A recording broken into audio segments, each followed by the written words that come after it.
Hey guys, do you think networking is fun? Let's figure it out. It really feels like magic or another dimension, literally. So the thing is that most of us don't really fully understand yet. This is because in the application layer, we rely upon libraries that does all the setting for us. The purpose of this video is to show you how precisely all this works. So this is the course that I'm currently going through, where I'm supposed to learn everything about networking.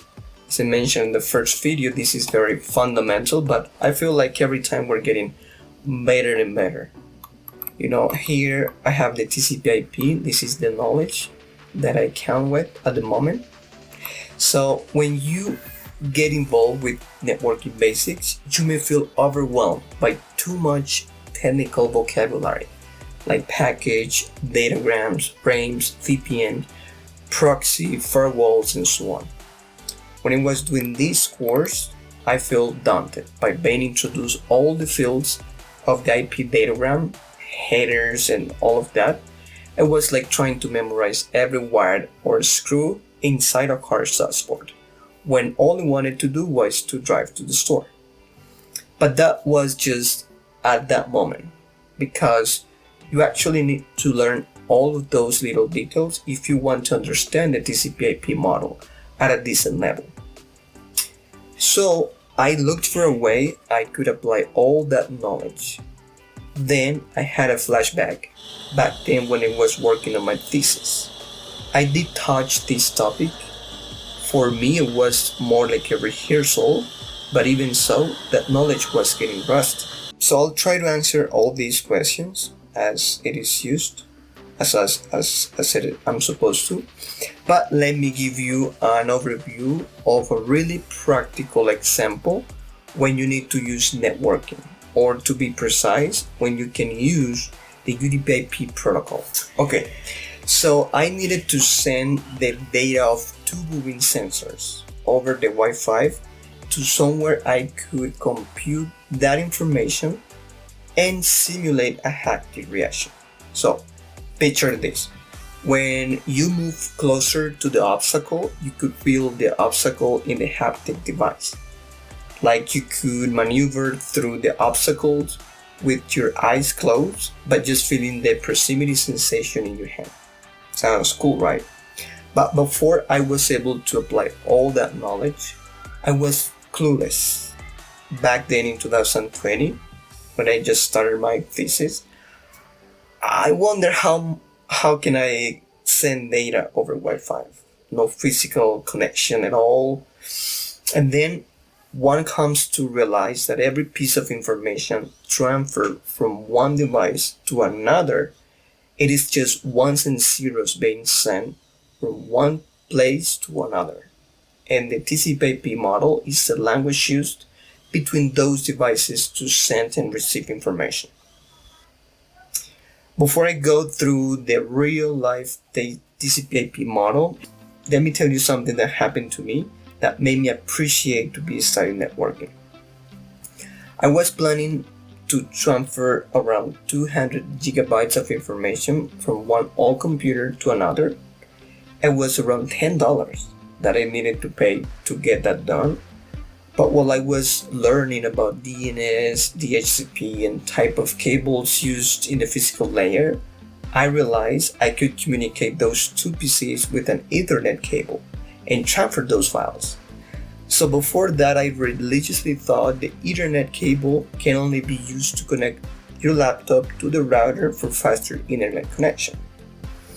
So I did this setup, and since I had Linux on one computer and Windows in another, I had to learn some basic usage of a library called Cambly.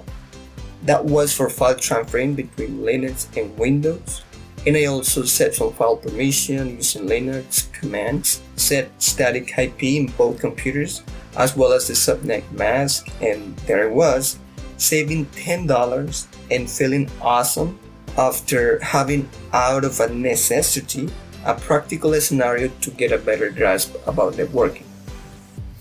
Now, I'll do my best to describe all the TCP IP model.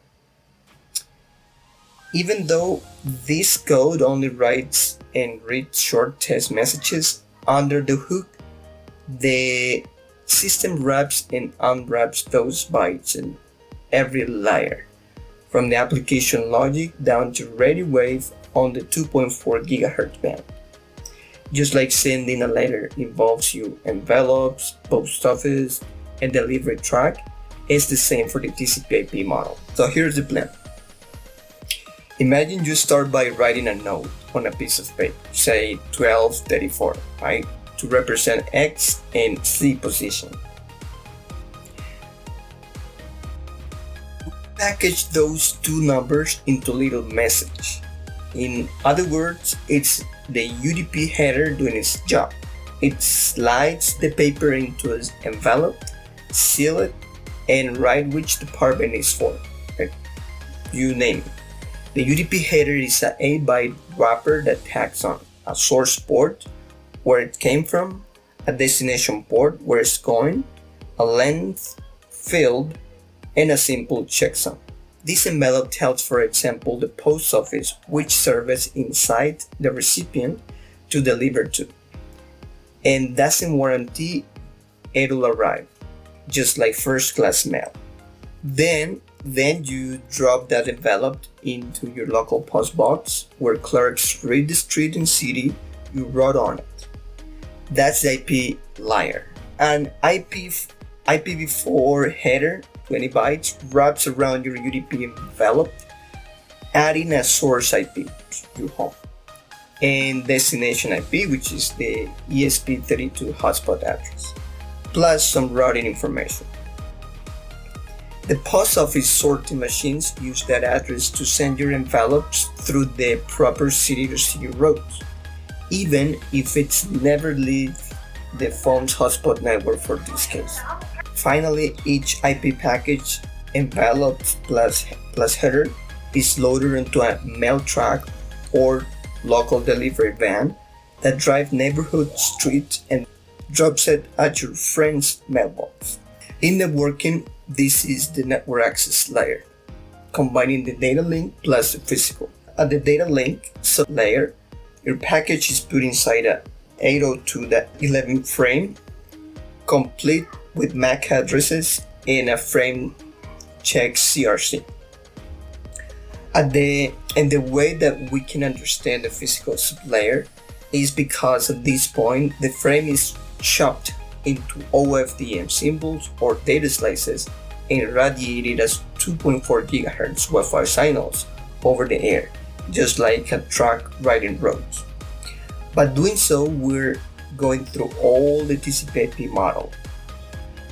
Now, on the ESP side, the radio and Wi-Fi chips performs the reverse. Demodulate the radio frequency into beats. Then strips 802.11 header and verify the CRC. The CRC, or the cycling redundancy check, it is like writing a sum at the bottom of a page to make sure no one changed the number. So if something is off, the receiver can spot the error and toss everything out. Now strip IPv4 header and check TTL. The TTL, or the time to leave, which is basically like putting an expiration date on a package so it doesn't keep bouncing between post office forever. So every time it passes a router, the number drops 1. And at the beginning it'll be something like TTL set by 2, since it already know the data will pass through just 2 routers, I suppose, as an example. And the last step is it strips 8-bit header, hand the 1234 and use it for the calculation, and so on. This is repetitively solved in every single connection with the TCP IP. In this particular scenario, I choose UDP since it is faster, it's just for streaming, but there is another more reliable source, which is the TCP, which is has a handshake, 3-way handshake for a reliable connection. And anyway, so this is basically the information I just wanted to share. Let's see what we have next. Thank you. See you around.